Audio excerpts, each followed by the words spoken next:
It's a panel discussion, which we thought we'd share some thoughts of some of the biggest players in the business. And actually we've managed to persuade 5 of them to sit on the same panel. This is something that you don't get very often. In fact, when I saw that there was a panel discussion here, I thought, well, 5 people from the same company, brilliant. But they're actually from different companies.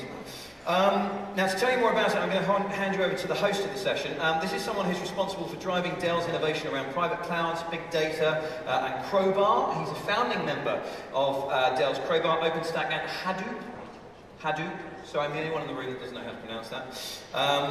He has the impressive title of Dell's Director of Cloud and Big Data Integration. So good, I couldn't say it properly. Yeah, it is. They gave you that title instead of a pay rise, didn't they? Yes. I know the feeling. Please welcome Dan Choquette. Thanks, Spencer.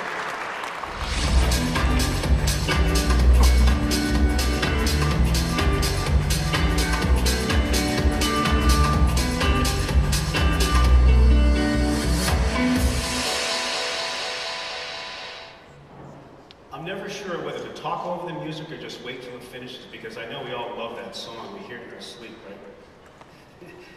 I was here last year, and a lot of the discussion was fantastic. But a year has gone by, and I think we can all attest that the cloud market, the big data market, the storage market, they've all evolved, and they've all become very unique in their own way. And at least in my year, since the show, and speaking with customers and working with our own engineering organization, we're seeing a much more mature customer. And when I say customer, end users, hosters, enterprise customers, Fortune 500, trying to figure out, how do I maximize my opportunities with storage? And when it comes to storage, it can be many different things, but specifically for hosters, they want to offer differentiated services. They want to get better at meeting customers' needs, but they also want to be operationally efficient and make money and be profitable. For end users, they are obviously focused on alleviating operational overhead. They obviously are looking for ways of becoming more efficient in how they're managing data and ingesting data. And kind of, again, looking over this past year, I thought it'd be a great idea to, again, put together a panel of individuals that have a tremendous amount of experience and insight into what cloud hosters and end users are doing with storage. So they also have a tremendous amount of experience in helping these customers make money and be profitable. So one of the things I want to do before we get started is I'd like to give our panelists an opportunity to introduce themselves and start. Patrick? I'm Patrick McGarry. I'm from Inktank. We're the product and services company that's delivering Ceph to the world. It's an open source solution. Personally, I'm one of the community guys that's heading up the developer community and kind of helping them get started. I'm Ramon Acedo. I'm from Canonical. Canonical is the company that created and supports Ubuntu. And I'm a cloud architect in Canonical. I help customers to follow best practices and to achieve their architectural goals when it comes to design and architect your data center. Good morning, my name is Markus Leberecht. I'm with Intel Corporation and work there as a data center and cloud solutions architect. I normally spend my time speaking with end customers, large corporations, governments, service providers on creating efficient cloud architectures, cloud implementations, and this is probably what I'm going to talk about today as well. Thank you. And good morning, I'm Paul Brook. I work for Dell, and I'm responsible for bringing our OpenStack program to market in Europe, Middle East, and Africa. Also responsible, interestingly, for our Hadoop and big data play in the same region, and responsible for a line of servers called PowerEdge-C, which are optimized servers for the cloud environment. Thanks, everybody. I already knew you anyway, but I figured they didn't know, so it's my interest. So, what are you guys seeing out there? You know, what are you seeing in terms of latest trends with cloud storage? Well, I think that's a big question. There's a lot of different use cases, probably as many different people that are standing up storage and private and public clouds. There are probably just as many use cases as each one of them. The things that we're seeing the most, obviously, in terms of storage for the cloud, is we're seeing a lot of people that want some very robust solutions that are easy to stand up, because running a cloud, whether it be private or public, is hard enough. And they don't want their storage behind the scenes to be another headache that they have to manage. So I think the biggest trends are people want something that's going to be very seamless and very easy, but also that will scale with them. So what we see is customers wanting to have alternatives as well to public cloud offerings, but at the same time being able to support them and have a stable architecture. So they come to us and see if we can offer this support and make sure that what they do, what they are building is supported. And this is a big part of the Canonical's offering, like making sure that what you are building is supported as well. If I may add to that, as a technology provider, we look at this clearly from the technology trends perspective, and an important trend that has influenced storage in the last couple of years and forward-looking is the fact that by Moore's law, processing has, relatively spoken, become a lot cheaper than investment in disk capacity. Therefore, we see a little bit of a trend towards utilizing software and processing on the storage nodes to a heavier degree than in the past, and that's clearly influencing the architectures in the bigger scale. So talk about architectures for a moment. So there's a number of different consortiums and reference architectures that are out there. If I'm a hoster and I want to stand up a cloud storage service, what are some of the best practices I should try to adhere to when delivering that type of capability to my end users? Well, in terms of best practices, sizing is a very important one. Can become very technical on this, but basically, if you follow a reference architecture, and you can find reference architectures with Dell hardware, for instance, if you have this architecture supported by a company that covers all the services that you are building, say for instance Ceph, which is one of the cloud storage solutions that you can build these days. So if you want all of this, you're gonna be fine. Follow best practices, get help from companies, providers that have experience, and many customers are already in this, and you'll be fine. Yeah, if I could add to that a little bit, in terms of best practices, I think the biggest best practices you're going to want to worry about is just do what's right for you, right? I mean, for any given user, the best practices will probably be slightly different.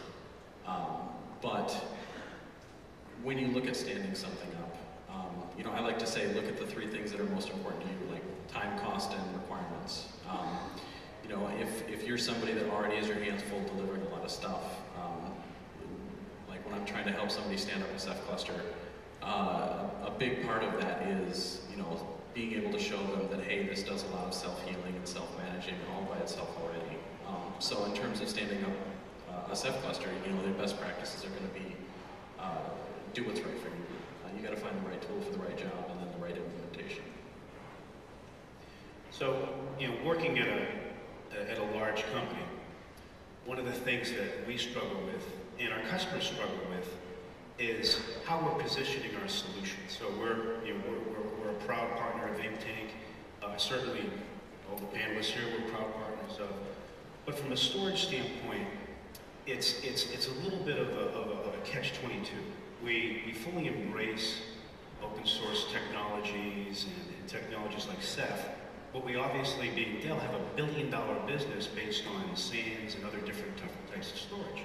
So, and I'll ask someone that I've known for a number of years that has been responsible for rolling these out solutions. I mean, Paul, what's your perspective, from the big company Dell point of view, on how disruptive it is for our customers to not only adopt cloud storage, but how do we position our solution appropriately so customers see value, they can ascertain value, but also make sure they're making good decisions on cost? I think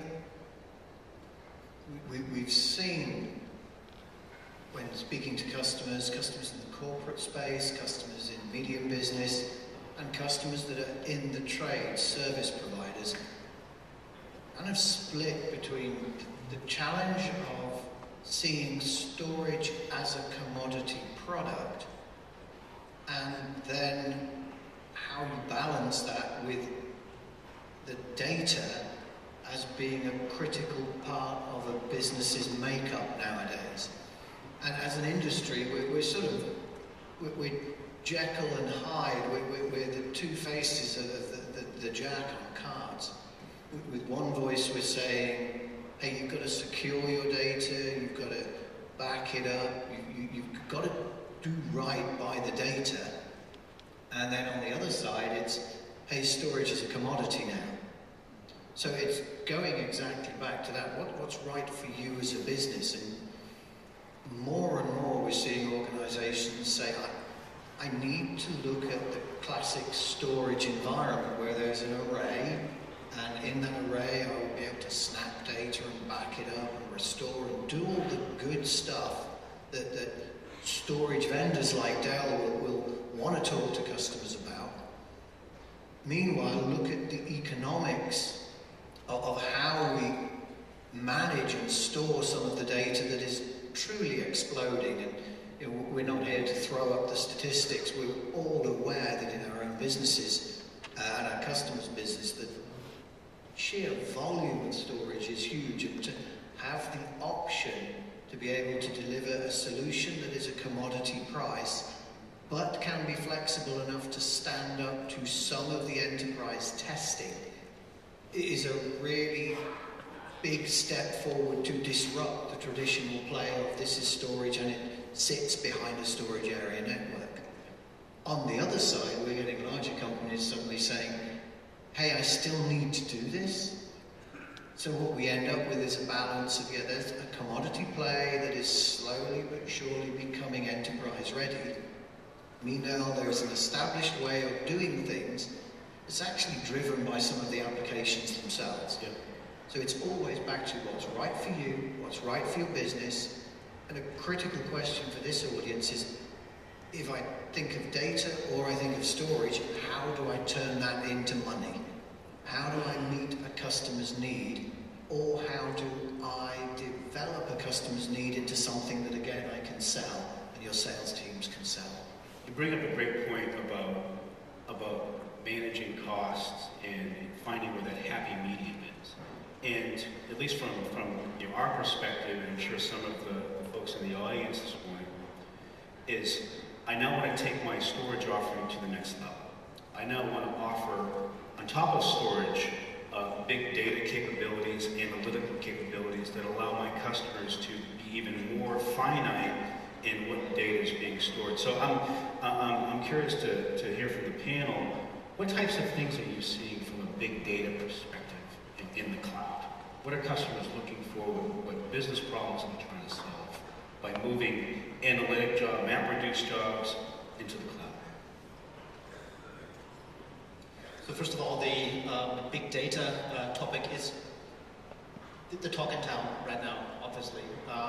We see many companies starting to invest in that area from the technology perspective, like Intel, for example, but also end customers looking at it first time seriously, and it has kind of brought back a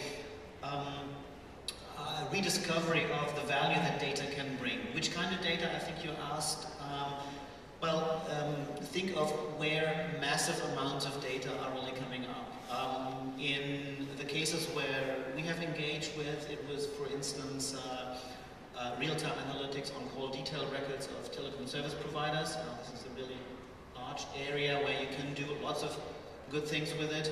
Other parts where we could see it having profound influence even in our societies would be in the health industry, in research, in health research specifically.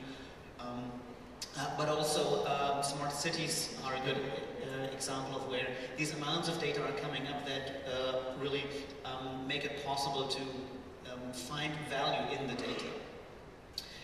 So the interesting thing about big data for service providers from a platform perspective, and this is where I'd like to again take that view because this is what I'm obviously most familiar with, is that there's still a lot of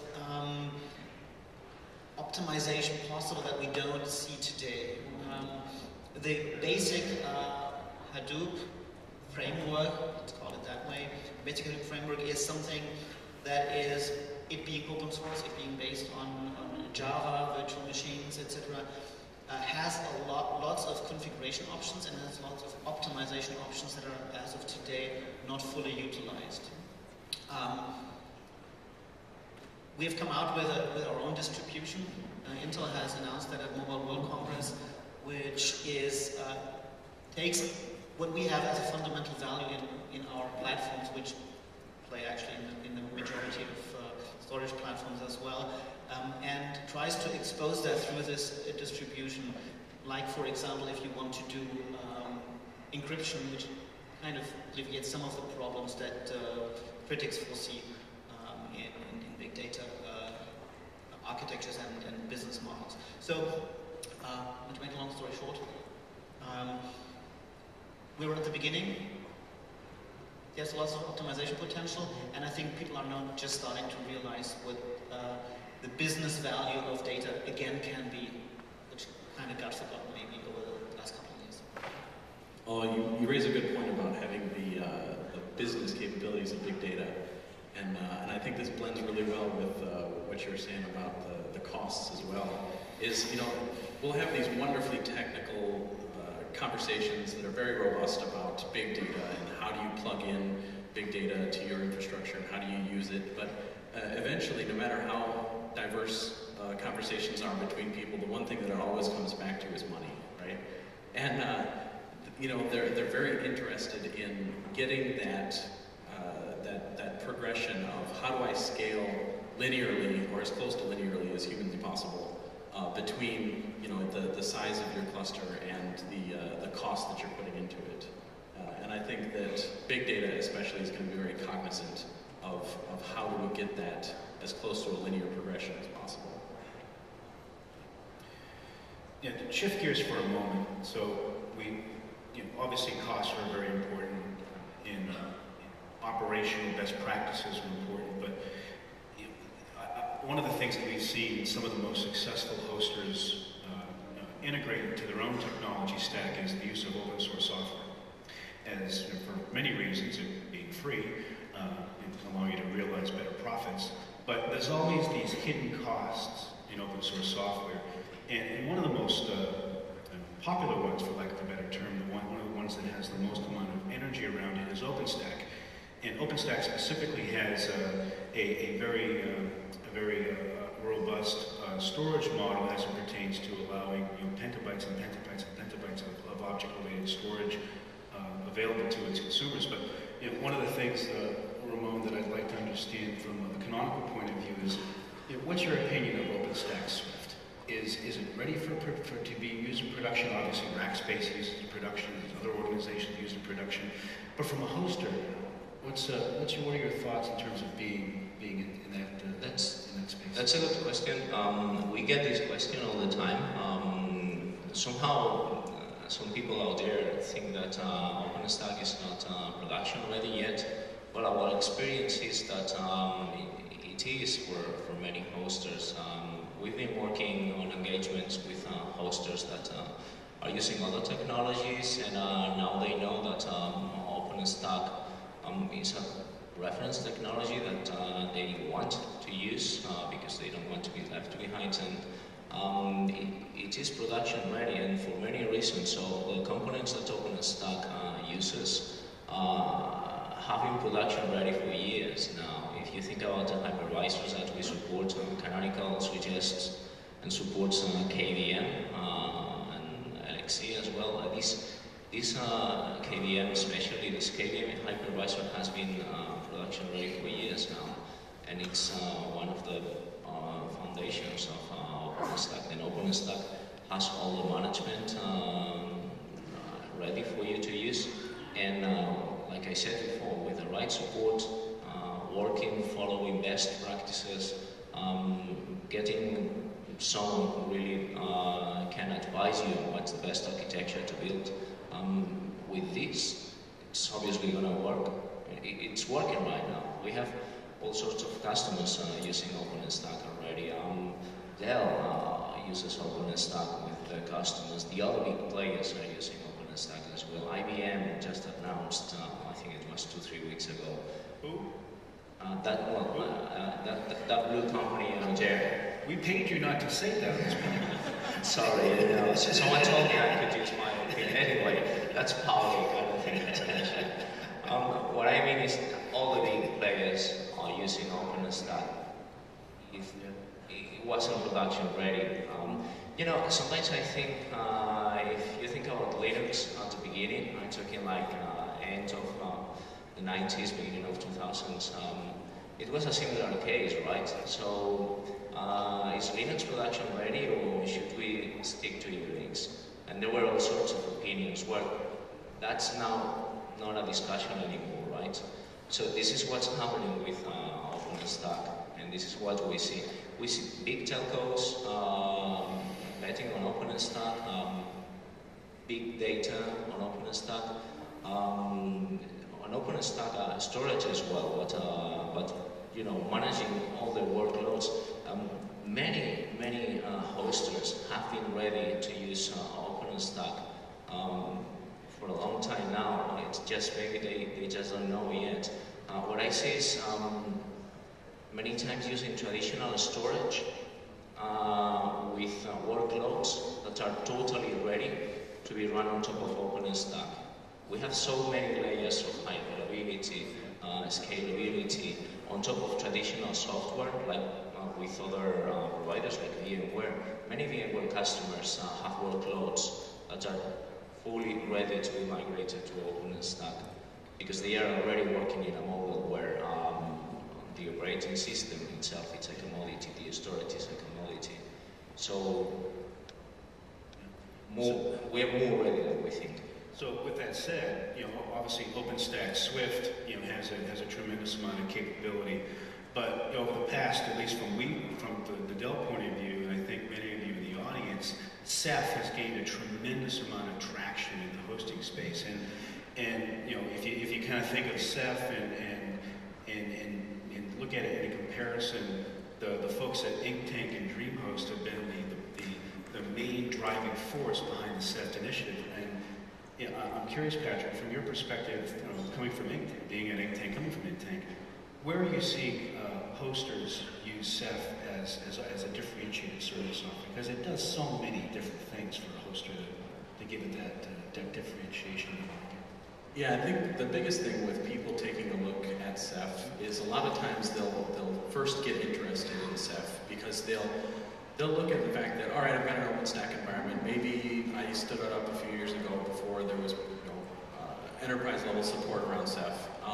And so they've been using Swift, but they kind of, the first thing that draws them in is the fact that, well, I hear you guys do object block and file all in one. So I could have the same cluster and do all of my use cases on the same cluster. And that's kind of what, in a lot of cases, will kind of draw them in the door. And then they'll start looking at, you know, doing that rigor behind, okay, I need to make sure I have the right tool for the right job. And they'll take a look at a lot of the things, the comparisons, and you know, a lot of the comparisons are early days, and so, you know, I may or may not be biased when I say that the performance, the performance characteristics of Ceph in a lot of ways are showing up the OpenStack Swift guys. And I feel a little bad about saying something bad about Swift because there's nobody on stage here that can get in a fist fight with me and tell me I'm wrong. But you know, the nice things that we're seeing is that Ceph came out of academia, and so they spent a long time, Sage Weil, our founder, spent a long time really being very careful about the rigor and how he was designing it and how he was going forward.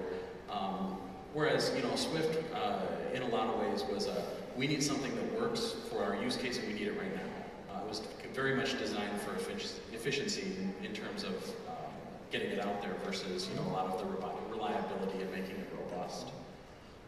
So, you know, we're seeing some interesting things like, you know, when you look at the replication for OpenStack Swift, for instance, it's really just kind of rsynching is what it comes down to. Now, of course, I'm going to walk off the stage and we're going to have some guy that we're going to get a little rumble over here because they're going to be Swift enthusiasts. But you know, the fact that Ceph will do all of your different, you know, object block and file needs, and also has been designed for no single point of failure, I think is what's really kind of setting us apart from Swift, especially in an enterprise environment where you have a wide number of people that you're servicing with just as many number of use cases.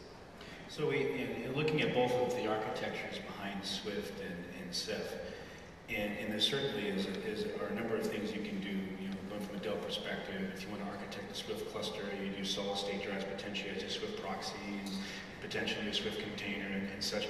But in the hope of maximizing performance. But from a performance standpoint, and from a durability, redundancy, multi-data center replication type of scenario, you know, what are the considerations that you'd want to factor in when you're architecting your cloud-based storage architecture? Do you want to provide more of a lean towards performance, or do you want to provide more of a lean towards redundancy? Both, really. I was going to say, the cheeky answer here is to say yes. And I mean, really what it comes down to is that's what we spent a lot of time asking ourselves. And, you know, we had two camps and neither one of them was really willing to give up in favor of the other one. And so that's where we spent a lot of time engineering Ceph, which was saying we want the no single point of failure, but we also want the, you know, near infinite scalability that comes along with, you know, your performance to keep up with that scalability. And so, you know, we spent a lot of time looking at Ceph in comparison to other things, because, you know, the origination of Ceph was Sage went back to school to basically build a better luster. And so that had its own connotations that went along with it, but this kind of whole storage platform fell out the back end. And so we realized that there were a lot more questions that needed to be addressed in terms of that. And so, you know, we started looking at things like when you have a block device, let's say you have an OpenStack and you've stood up OpenStack and you have a block device. Maybe you have many block devices. In many cases, whether you have a very large block device or whether you have a very chatty, very busy block device, you know, each of those has kind of different performance characteristics and problems that goes along with it. And so we started looking at ways that, okay, with Ceph, given that it's a distributed architecture, if we spread that workload over the entire cluster, now you're talking about many different hosts that kind of share this workload. And so, you know, the different performance characteristics, again, it's all the different use cases many different users have. But yeah, I mean, we spent a lot of time really looking at how we can do performance, how we can do scalability, and how we can keep that reliability of no single point of failure all at once without sacrificing anything. I think the joy of the technology for this community is that you can bundle the features of that technology in such a way that you can take it to your customers.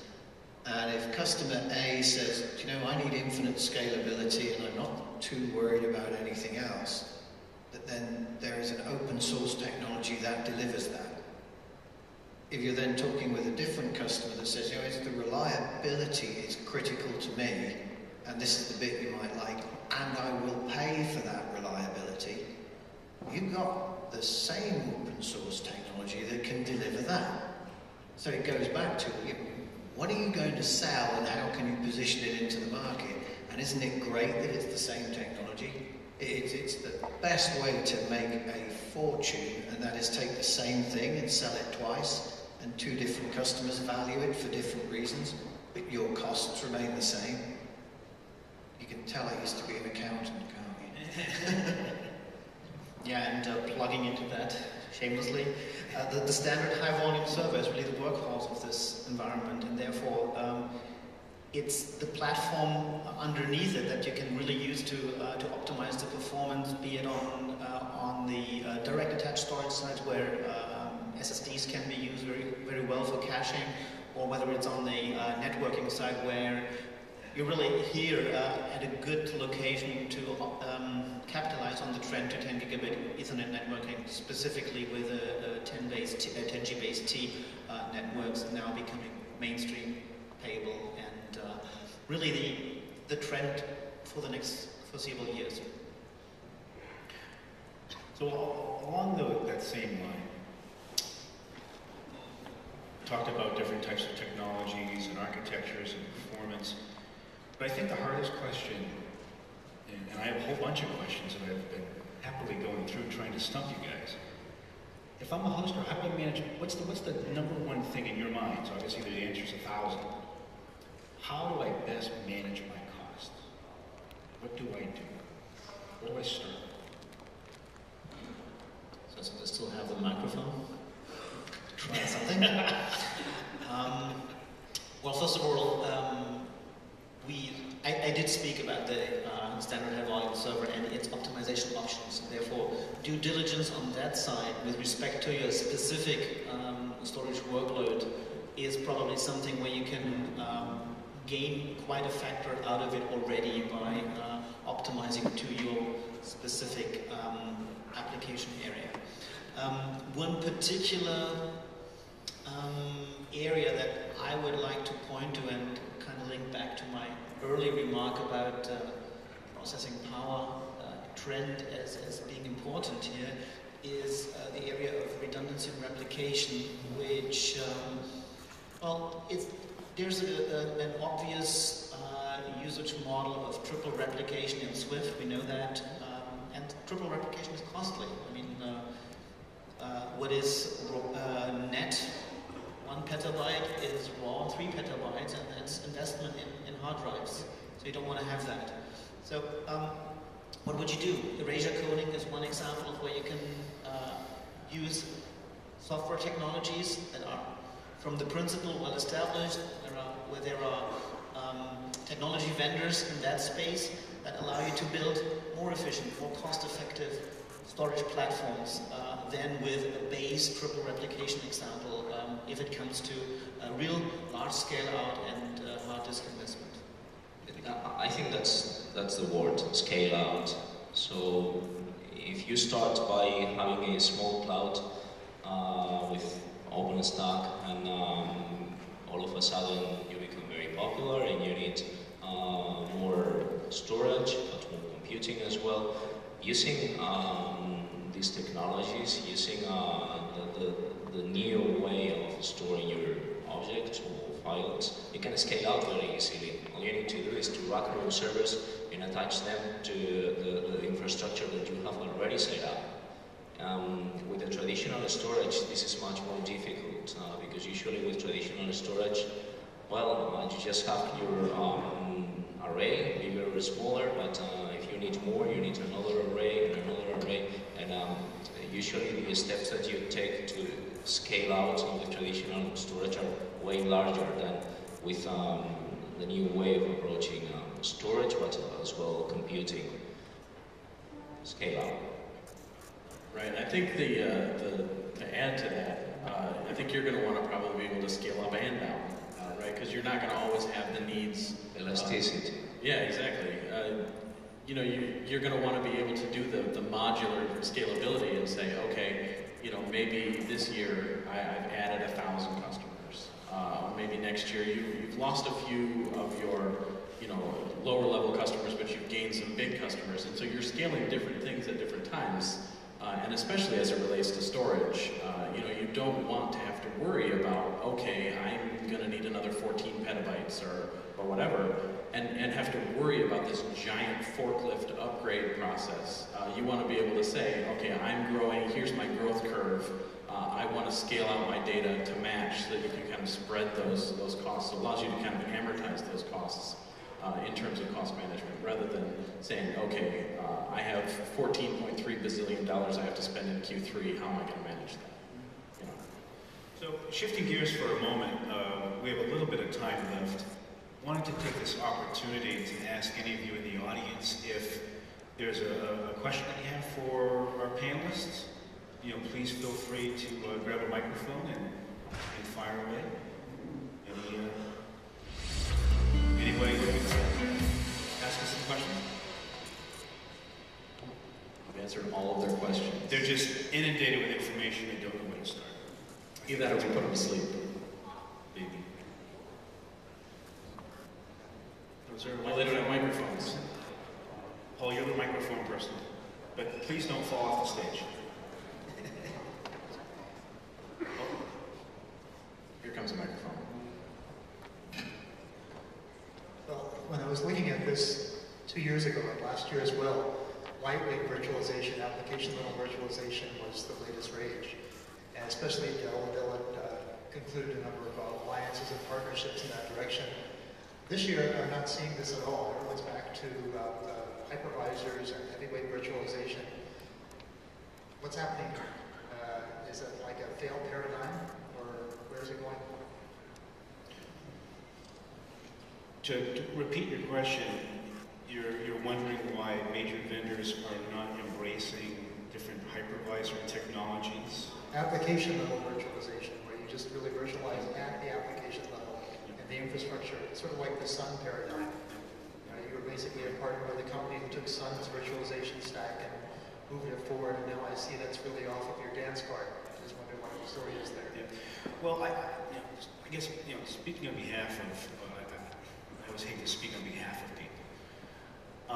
We're seeing customers take pause. We're seeing customers do a complete reevaluation of how they ingest technology, but specifically look for how to best optimize applications they have now. So I'll use SAP as an example. Large customer of ours has SAP. They want to virtualize it, but they want to maximize their performance benefits out of it. That led to a specific conversation around networking model possibly being re-architected. That led to a conversation around storage. We also, in that same type of conversation, the customer was looking at using SAP on top of LXC containers.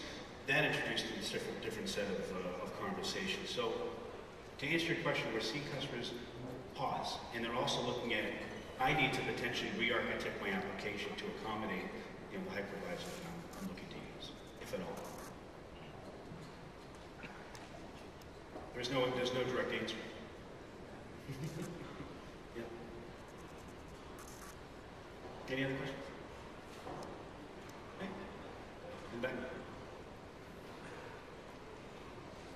Hi, we are extremely interested in using Ceph. Our question is it production ready today? I mean, more on the FS side as the first part, and on the integration with the cloud platforms like OpenStack or CloudStack or even OpenNebula. We read news that you were able to use Ceph together with these products, but it looks beta for now. What's the state about that? I'll tell you, we have many production customers that are running, especially the object and block storage, especially. Those are very polished, they're very robust, and to that point, we're actually spending a lot of time and effort to make sure that we're offering support on them because we feel they're ready. So absolutely, those are production ready. CephFS is actually undergoing a little bit of a migration. We changed speeds a little bit on CephFS, so depending on your use case, I think is going to be the answer I give there. But that said, we do have a number of customers that are using CephFS. We have some that are using Ceph-backed Hadoop. They like Hadoop, but they wanted the Ceph cluster for the data portion of it. We have other people that are doing scientific type applications and using the CephFS to serve those needs. So there are production people using all of the various different modules in Ceph. So to answer your question very simply, yes, absolutely, it's production ready. Just with CephFS specifically, I'd want to talk more specifically about your use case to know if there were things there that some pitfalls that we might avoid.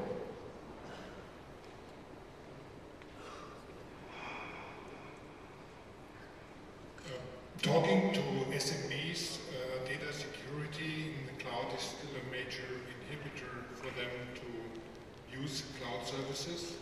You have not touched this topic in your discussion. Do you think this is is already solved and just a perception issue, or is this topic still valid and you're working on solutions? Well, that's part of, yeah, we should have mentioned that, but it seems like it's obvious and it's not. So what happens is, precisely because of these reasons, here we are offering you alternatives. So when you deploy your own private cloud storage or private cloud applications, you deploy them on your premises, on your data centers, you host them.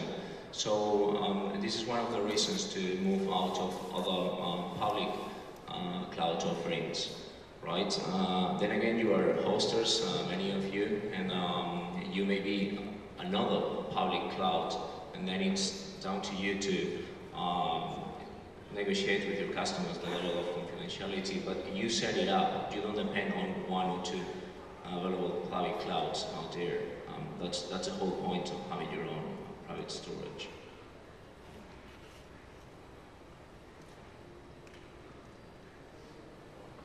You talk about the challenge hosters have to move to a cloud environment, especially around cost, given that most of the hosters' existing billing systems aren't really able to do a cloud type of billing.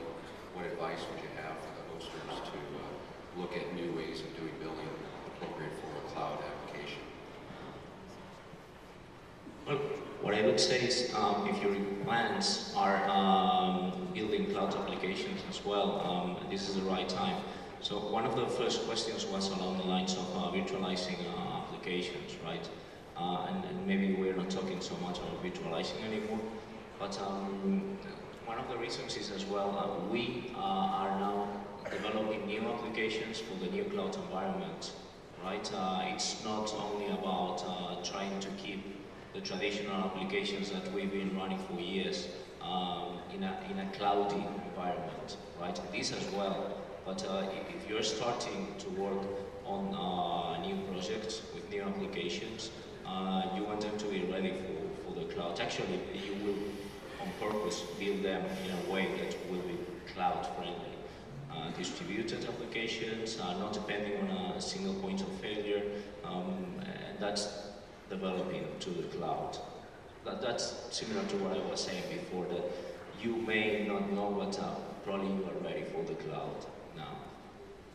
And in terms of billing, I'd say that the answer as a user that I would say is you tell us, right? Because if you look right now at the competition in the marketplace, you know, with the Amazon and Google and HP and even the new like Dream Objects and Dream Compute coming from DreamHost, if you're looking at a lot of what the battles are there, the margins are becoming so small that I don't see that the traditional billing methodologies as holding up going forward. There's going to be a paradigm shift, and I think that you guys as hosters are going to be the ones that are going to define what the new strategy of billing is going forward. And the person that comes up with that really flexible use case of how to allow people to bill based on a number of different criteria, so that a user coming in can say, well, my needs are X, Y, and Z.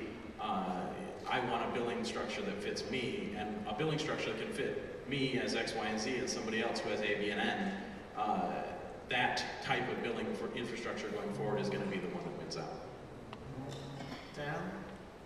This is, hello, the disembodied voice of me. I think, if you wouldn't mind wrapping it up now, it's really good. I'm sorry we didn't have any more time. No, that's fine. But I want to thank the panel, and thank you for your attention and your wonderful questions, and have a great rest of the week. Thank you very much. Stand in our panel, everyone. Thank you very much. So much.